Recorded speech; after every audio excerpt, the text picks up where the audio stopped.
impamvu tunanigwa. So the reason why we go urugendo rukaturusha and why we got tired of the journey, we left God tukija and we go by our own. ari inyungu yo kugendana n'Imana mu buzima urimo. Says that there are benefits of walking with God in the life. ari inyungu yo kugendana n'Imana. There are benefits of walking with God mu buzima urimo. ibi bintu turimo si umucezo. So the things we are in, they are not jokes.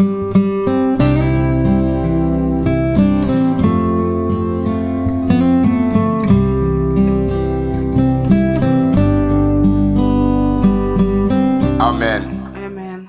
Manishimwe. Praise God. Uniza amatwi n'umutima mu mwanya muto. So please listen to me carefully. Aragapapuro nza kubika uyu muntu nza mu mwanya dimanche kubera amasari karaturega. Because we're running out of time, there is somebody else to whom I will give time on next Sunday. Manishimwe. Praise God. Turi kumwe. Are we together? Ku bantu bashasha turafite udufomu turi hajya. For the new members, we have forms.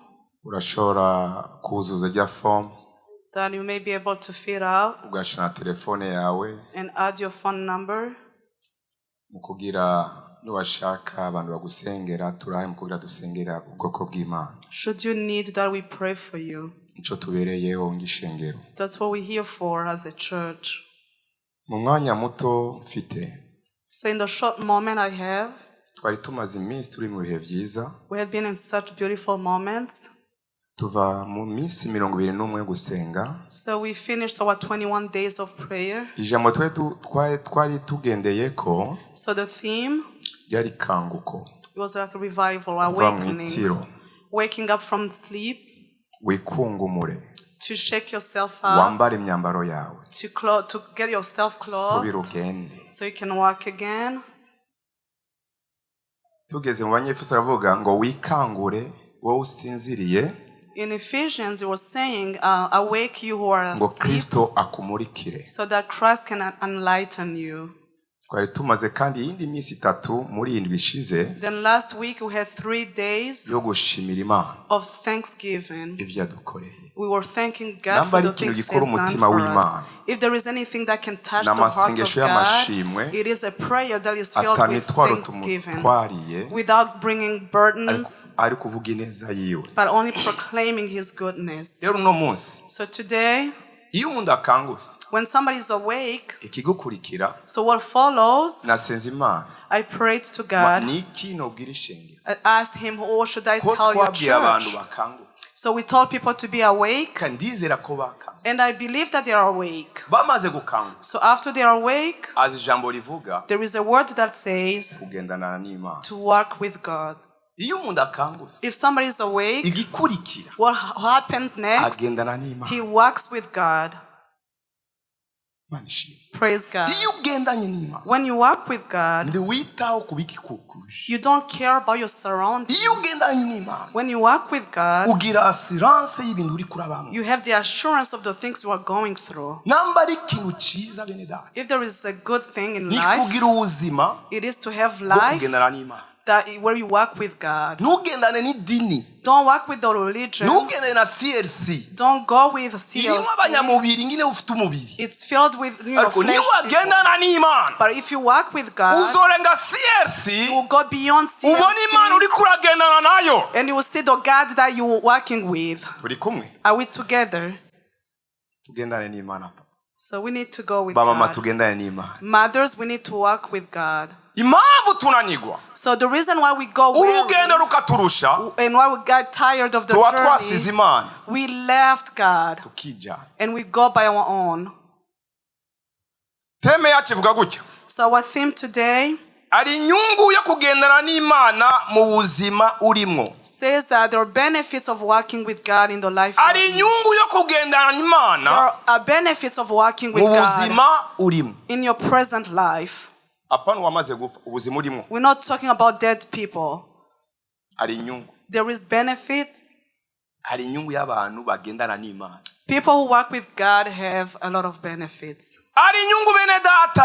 There are advantages of working with God. So the things we are in, they are not jokes. The life that we went in, you have to go through it respectfully. Amen. So let's read the word of God. Igitabo cy'itanguriro. We're going in the book of Genesis. Tanguriro igice cya 5. Genesis 5. Ku murongo wa 21 cyangwa duhere kuri 10 ku murongo wa 21.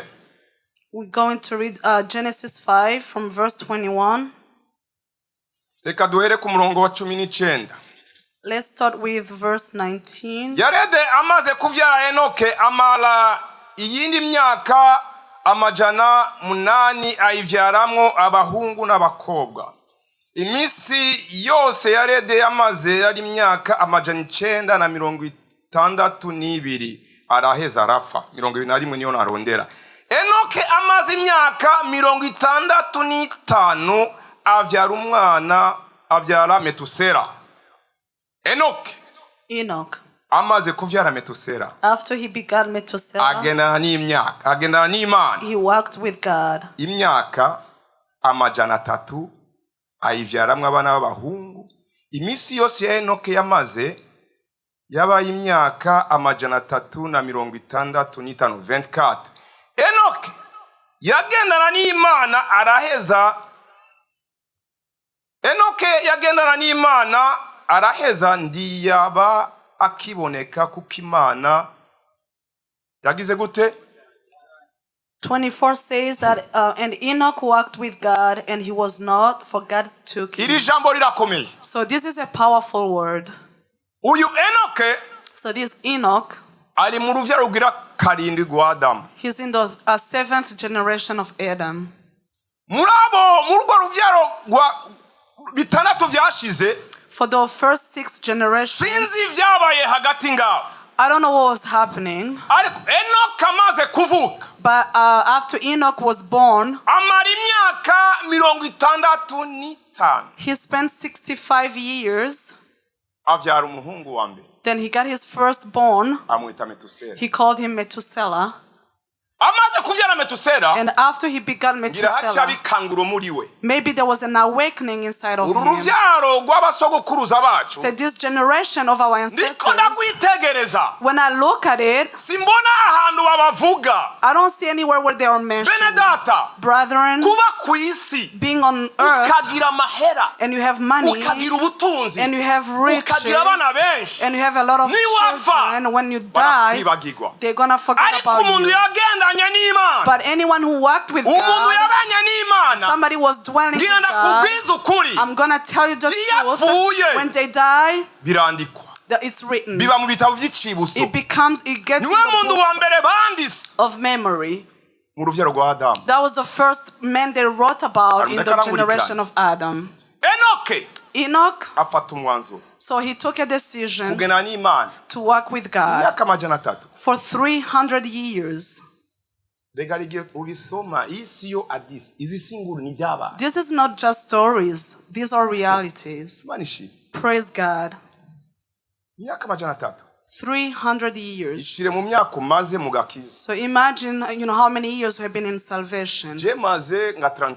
Me, I have been saved for 37 years. And among the 37 years,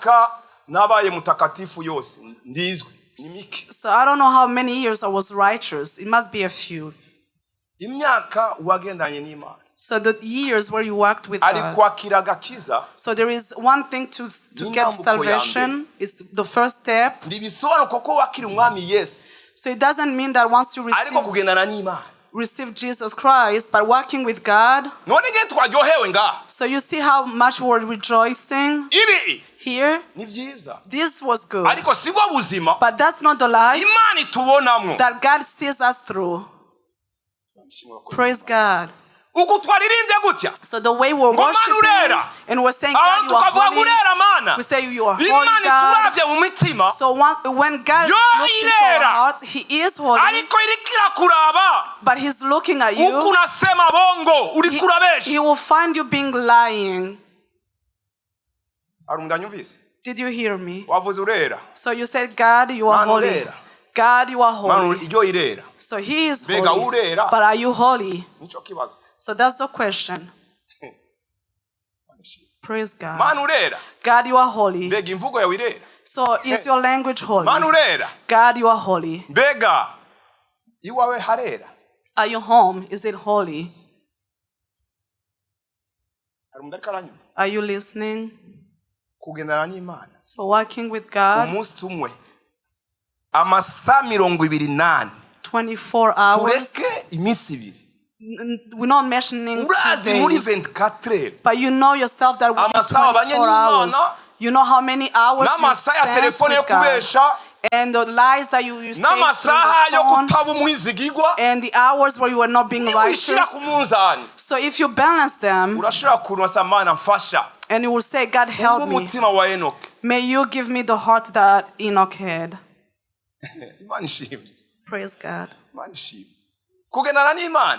Walking with God. It is easy to work with worshipers. So we become pastors because we're ordained. So many people call us pastors, or they make us being pastors. But the life of a pastor, we don't even have God. Oh, may that go away. I say, may that go away.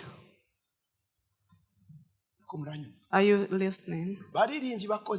So worshippers, servants of God, when we work with God, if there is a beautiful life, it is to have a living God in you. And you serve God, and you know there is nothing. You have the assurance that what I'm doing, this is not the things of the Lord. After serving God, there is heaven. I'm saying there is heaven. So if it was to be ending here, may we go back into our own businesses. So if you came just to warm yourself up, go back into your things. Go back into your things. The things we are saying are holy. Praise God. Are we understanding each other? So I know sometimes I get very upset, but I love you. Praise God. Praise God. So the God that we're talking about, He is holy. So if you're not holy, if you're not holy, He is holy. If you are not faithful, He remains faithful. If you don't believe in Him, the angels will believe in Him. If you don't pray Him, the angels will pray to Him. This is why I'm urging you. Walk with God faithfully. It's not the God of your father. It's not the God of your husband. It's not the God of your wife. Seek your own God. Praise God. Are we together, Church of God? Walk with God. If there is a beautiful life, it is about walking with God. Praise God. Are we together? Are we together? Are we together? So the word that God gave me, it is to walk with Him. So walking with God. So if we were not walking with God, we won't be here today. So here everybody will be holy. So when we look at you, you are holy.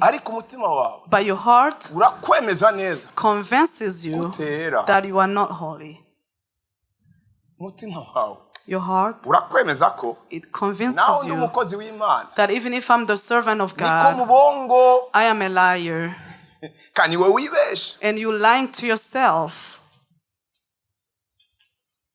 I see you are very silent, but praise God. So Enoch walked with God for 300 years. And that Enoch, the God that he begot, he got another son. So after the ancestors of Enoch, then came Noah. So why did Noah get born? Because God looks for the remnants. Praise God.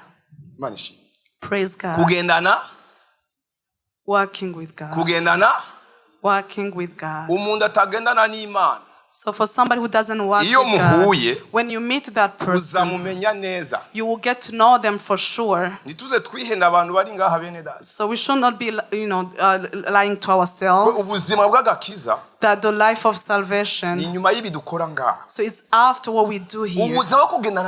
So somebody walking with God, it is beyond what we do here.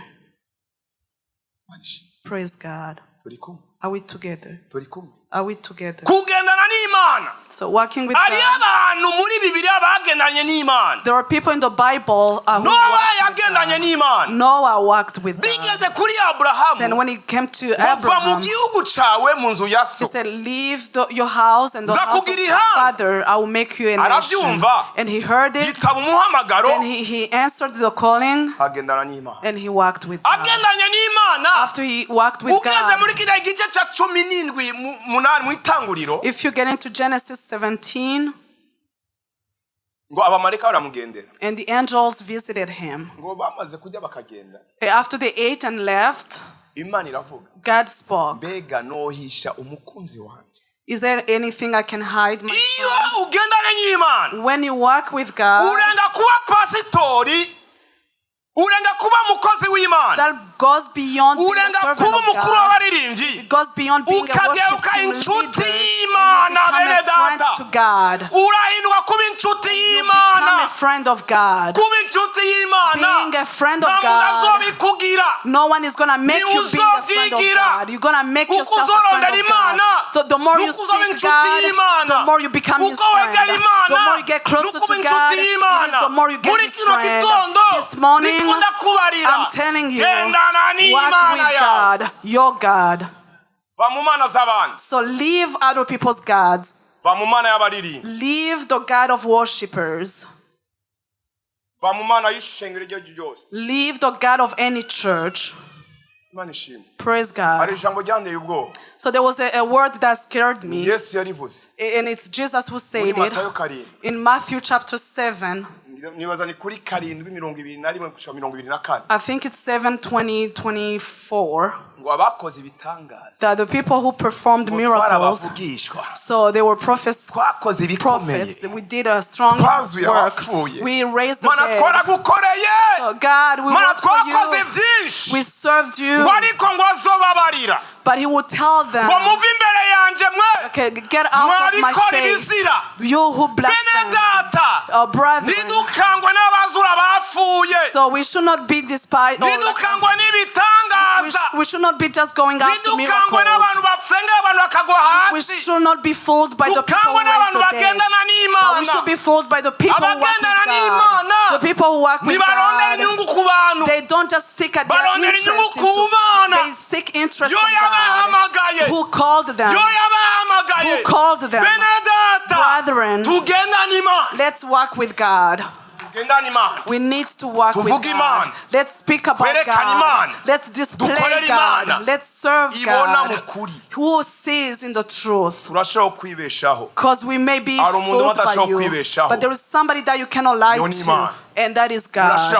So you may be wrong about me.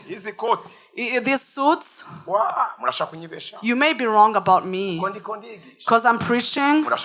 You may be wrong about me, but there is somebody who cannot be wrong about me. The God that I'm speaking about, He cannot be wrong about me. You may be wrong about me. I may be just like fake myself. The life of some Christians is fake. Being faking, so it kills the church. Like being fake, they're gonna get to know you. One day they will know who you really are. You will be known. So serving God, being fake, here CLC, you will get to know you. Praise God. Are we together? Are we together? So there are benefits of working with God. So the question you should ask yourself, am I working with God? In the 24 hours we have, do I work with God? Let's not mention this week. If we work with God, ibintu bizokwikora. Things will make themselves up. If we work with God, we will have joy. Do you know why marriages get broken? It's not because of any other reasons, but they lost the foundation. So any house that doesn't have God as their priority, they don't have any foundation. Praise God. So young men, there is no life without God. So youth, so this world we are in, if you don't have God, you have the devil. Let me say it clearly. So you're gonna need to bear with me. I will say it. Whether if you're not in God, you are in Satan. I know it's not easy to understand, but if you're not in God, you are in the devil.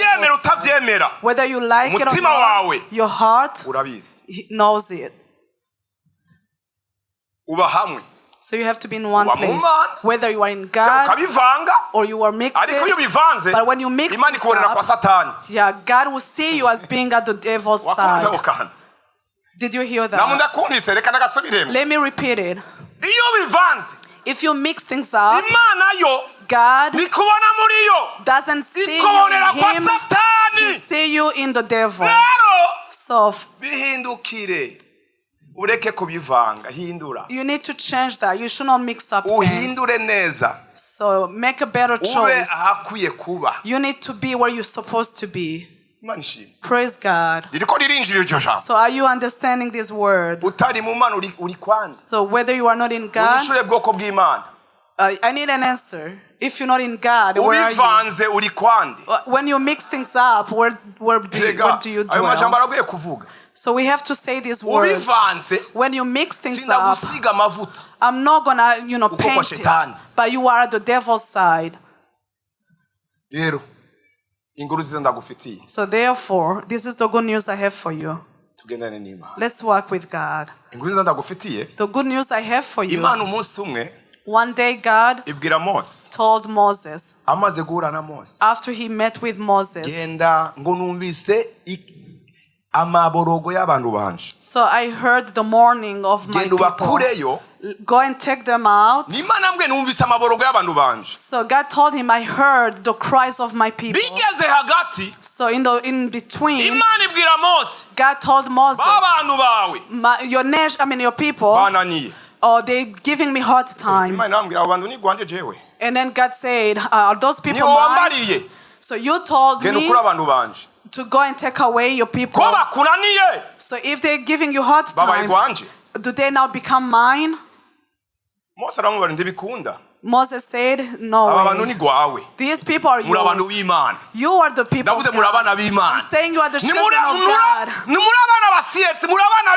are not the children of CLC. You are the children of God. No matter how much you misbehave. So he has mercy upon you. He has love upon you. He cares for you. And this is why the words that awake you. Moses said, these are not my people. So when you sent me, you didn't tell me they were my people. Didn't you say I heard the cries of my people and go take them away? So in between, then they gave you hard time. Now you're telling me they're mine. Praise God. And Moses said, let me tell you. So these people are yours. And what I'm going to ask you is this thing. So I don't need these people to be led by an angel. So if I'm before you and I'm following you, these people, if you don't go with us, I'm not going to take them anywhere, but these people are yours. Praise God. You are the children of God. You are not the children of Pastor Benoit. You are the children of God.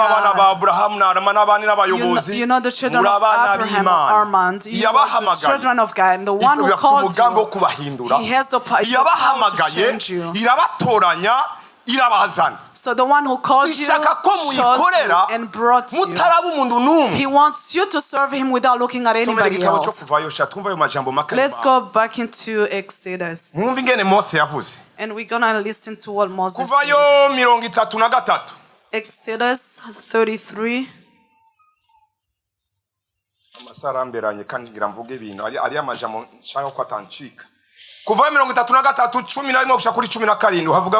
Exodus 33:11 through 17.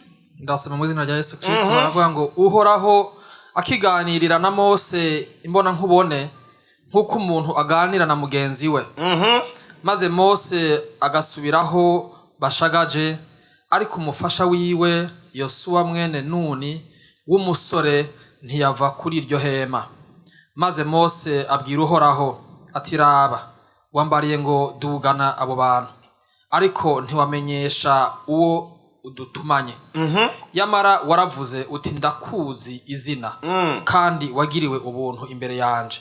None rero ndakwingenze asangwa nagiriwe ubuntu imbere yawe koko nunyereke imigendere yawe kugira ngo nkumenye mbone kurushiriza kugirirwa ubuntu imbere yawe kandi wibuke yuko iryo hanga ari iryawe. Yavuze gute? What did he say? Kandi wibuke ko iryo hanga ari iryawe. And consider that this nation is your people. Atubwanje nzokwijanira namwe mbashikane amahoro. Mose aramwishura atubwawe nutajana natwe ntudukure ino. None niki comenyekanisha yuko nagiriwe ubuntu imbere yawe twe n'iryo hanga? Mbega suko wojana natwe bigatuma twe n'ihanga ryawe dutandukanywa n'amahanga yose ashagaje ku isi? Uhoraho yishura Mose ati nico uvuze naco ndagikora kuko nakugiriye ubuntu nkakumenya izina. Amen. Mose abwira Imana. Moses told God, namba warantoranije, if you chose me, uru rugendo ndimo, the journey I'm in, utajanye natwe, if you don't go with us, sinshobora kugenda. I'm not going. Benedata, so brethren, uru rugendo turimwo rw'agakiza, this journey of salvation, tutajanye n'Imana, if you don't go with God, tuzomera ng'abantu bose, we will be like any ordinary people. Tuzovuga ng'abantu bose, we'll be speaking like anyone else. Tuzokora ng'abantu bose, we will do things as anyone else. Ariko nitwajana n'Imana, if we go with God, whether it's hard or easy, we don't confound ourselves. Whether it's okay or not, we look at the one who called us. So whether it goes through or not, we look at the cross. Brethren, let's walk with God.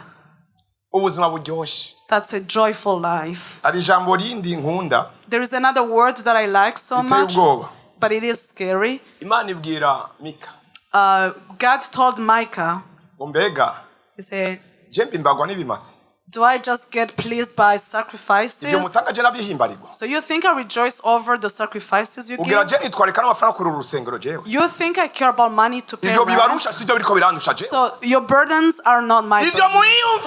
So the things that you worry about, that's not what I worry about. So the things you don't go in, or the things you spend time in, are not the things I spend time in. So is there anything else I need from you? Do I require anything else? You think I care about tithes and offerings? Is it just to give out sheep? No. What I require of you, it is that a human being walks with me. That's the only thing that God requires of us. Let me tell you the truth. So if you give out your tithes, but you don't bear fruits, keep your money. So if you give offerings, but you don't work with God, if you were drinking one beer, get two. If you had two mistresses, get 5. Yeah. That's serious. It is very serious. Because what you're doing, it's vain.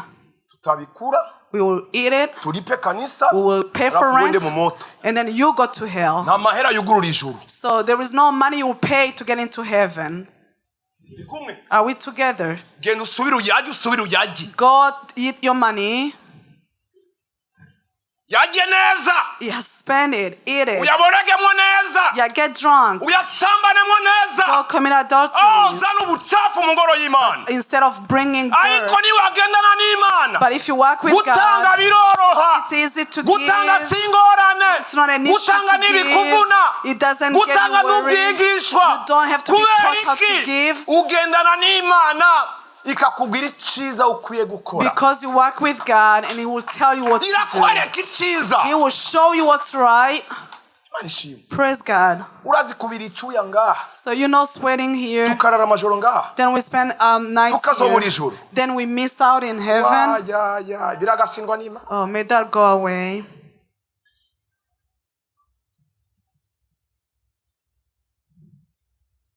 Tukaba ngaha. We spend time here. Tukaririmba. We sing. Tukigisha. We teach. Umunsi umwe. And one day, umuva imbere yanjye sindabazi. say, go away from my face. I don't know you. Imana dutabare. May God help us. Imana dutabare. May God help us. Namba twobanezereza. Namba twobanezereza. If we can make you happy. Ndiduse n'aya majambo.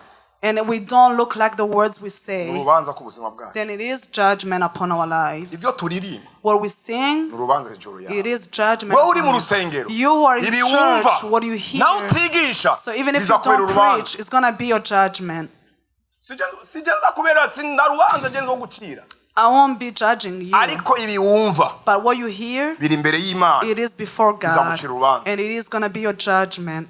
Abinyuma birumvikana. So people from the back. Wowe utigisha. So you who don't preach, you who don't come in, what you hear, urubanza hejuru yawe. It is judgment upon your life. Me, I'm washing my hands.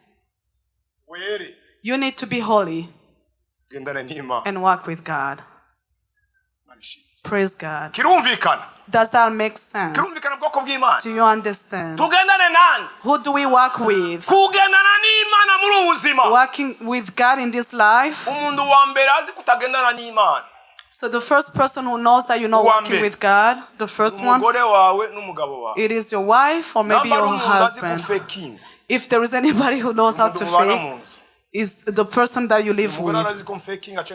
So my wife would tell if I'm faking or if I'm being real. Does that make sense? Your children, they know you are being fake. They know that in your room there is whiskey that you hide. Praise God. This is very serious. Hallelujah. Hallelujah. So if there are people who know us so really, those will be our children. If you hurt the mom, children will know.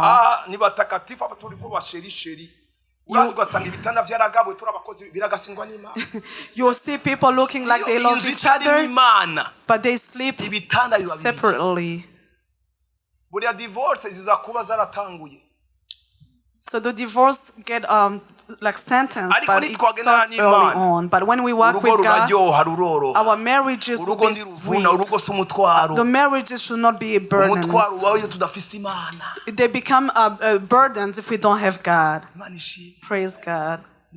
Praise God. Let me finish here. So the last word, I had a lot of words to say. Maybe God will give me other opportunities. So we have so many servants of God now.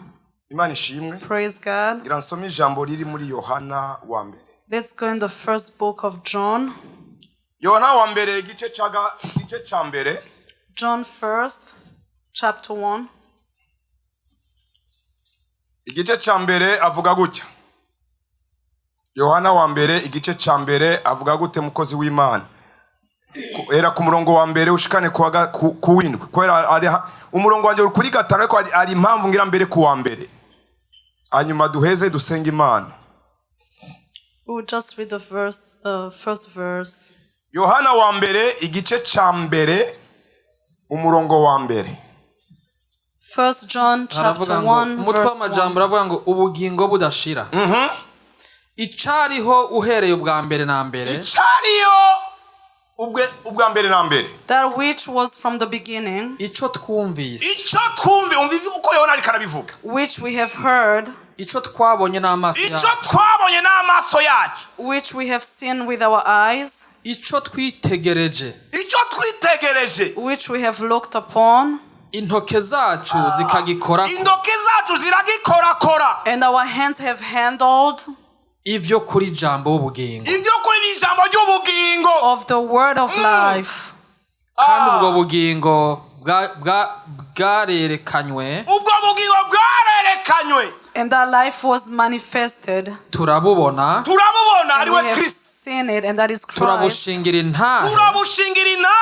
Bear witness. Kandi turababarira ivy'ubwo bugingo budashira.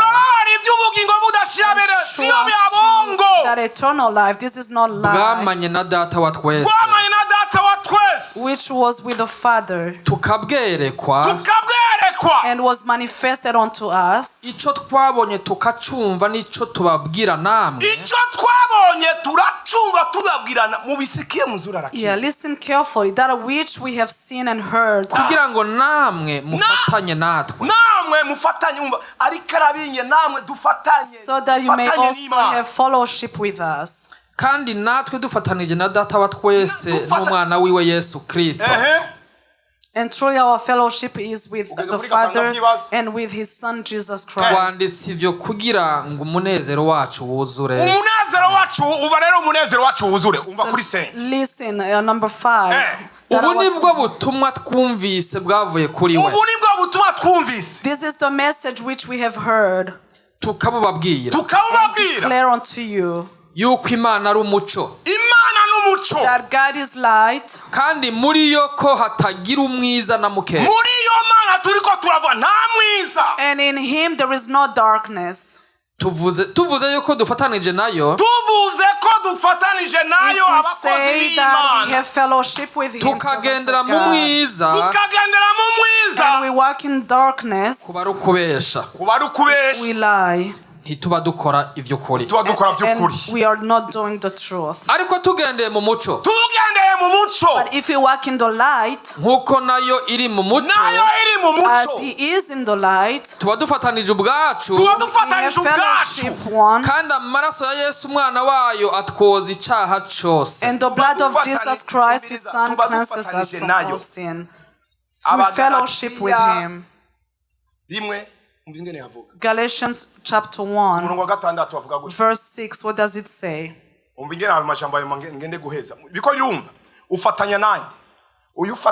you fellowship with? Whatever you fellowship with, you will look like that thing. Galatians chapter 1.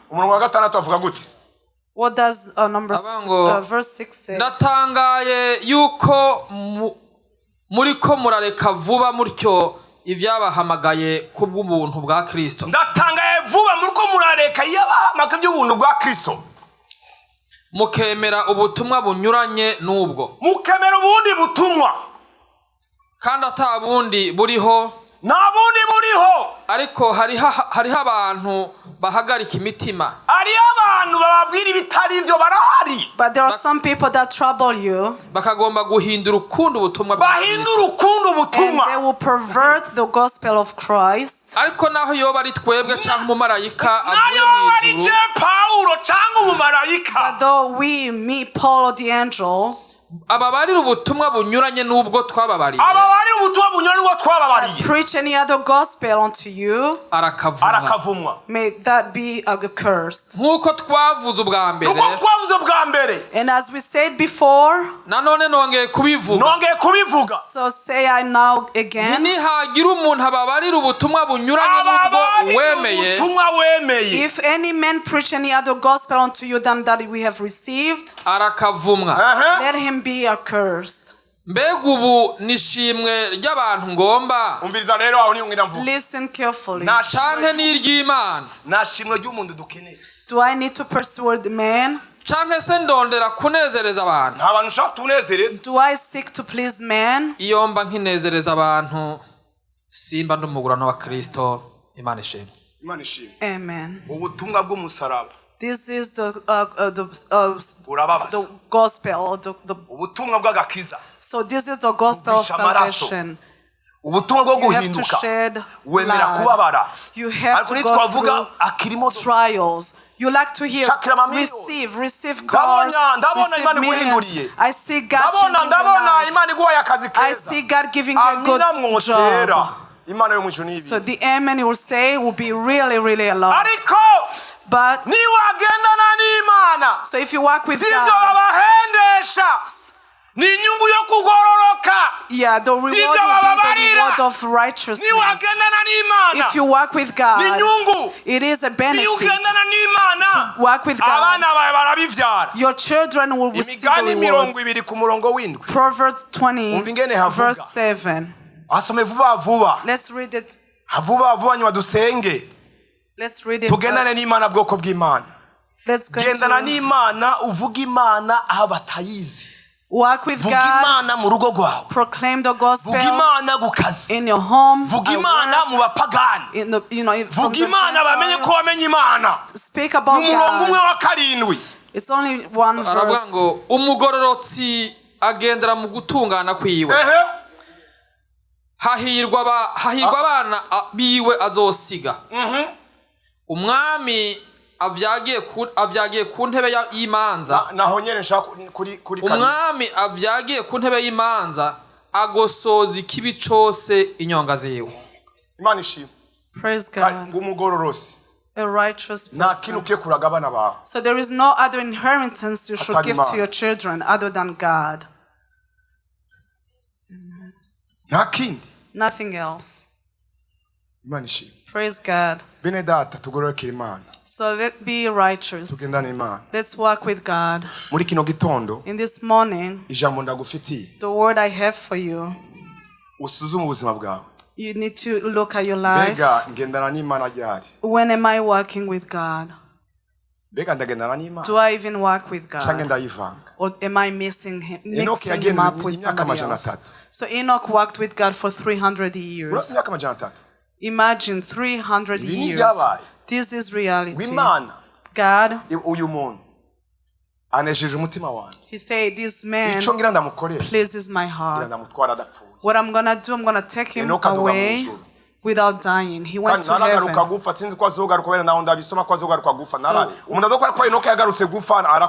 So we don't read it anywhere that Enoch came back to die. There were two people who were taken away. There was Enoch and there was Elijah. And they haven't returned yet. Praise God. Another person whose death we didn't get to know was Moses. So no one saw the dead body of Moses. We don't know where God took him. If you read the Bible, those are three people. They were taken, but we don't know if Moses was taken to heaven. He took him away, and they never saw him again. So what God has done, he was preparing Joshua to come and replace him into his place. So what I'm asking you, we need to walk with God. You will have peace. Let me tell you this. The depression that people have, it's because they don't have God. So me, I won't never be depressed. The migraine that people have, that's depression. You think too much that will cool your nerves. But if you work with God, so things will find solutions. If you work with God, you will find answers when the time comes. When you work with God, you get joy that is not a tangible thing. If you work with God, you will have joy. Let's pray. Close your eyes as we go into prayer. So the first person I want to call upon, it is anyone who hasn't received Jesus as their Savior. It is very difficult for that person to walk with God. isengesho ryo kwihana if you haven't confessed ukakira umwami Yesu nk'umukiza and w'ubuzima bwawe received Jesus as your King and your Savior, if you are here, please stand up so we can pray for you. You need to receive Jesus so He becomes your King and your Savior. Then we will teach you the ways to be righteous. If you are here, raise up your hand. Second group, if you feel like your life from today, you need to ask for power to walk with God. Stand up so we can pray. If you need power to walk with God, if you need the strength to go with God, tell God, I need to walk with you in my life. So can you come forward? Yeah, come forward. Come forward as we're going to pray together. Yeah, come and tell God, I need to walk with you. I want to walk with you. In this life, I need to walk with you like Enoch did. I need to walk with you.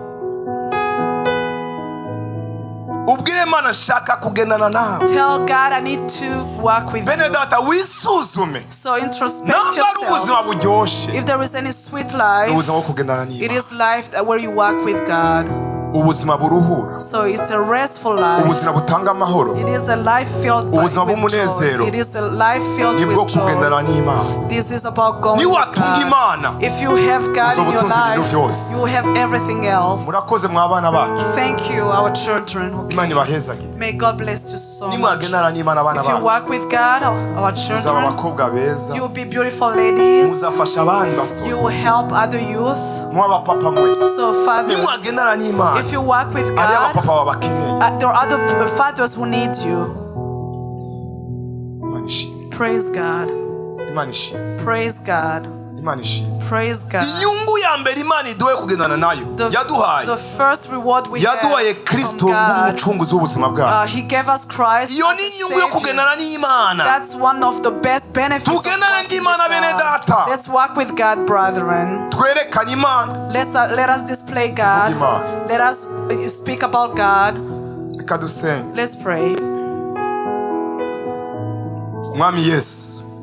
King Jesus, I thank you. Your words that we just heard, it is life. It is peace. It is joy. John said that what we have seen, what we have heard, what we have lived in, what we have touched on, it is life. Please give life to your children, God. Please give them life. Oh, King Jesus, today they are making this step to start walking with you. Empower them. Holy Spirit, or help them. They cannot do it without your strength. Holy Spirit, enable your children to work with you. Enable them in this journey of salvation. There is plenty of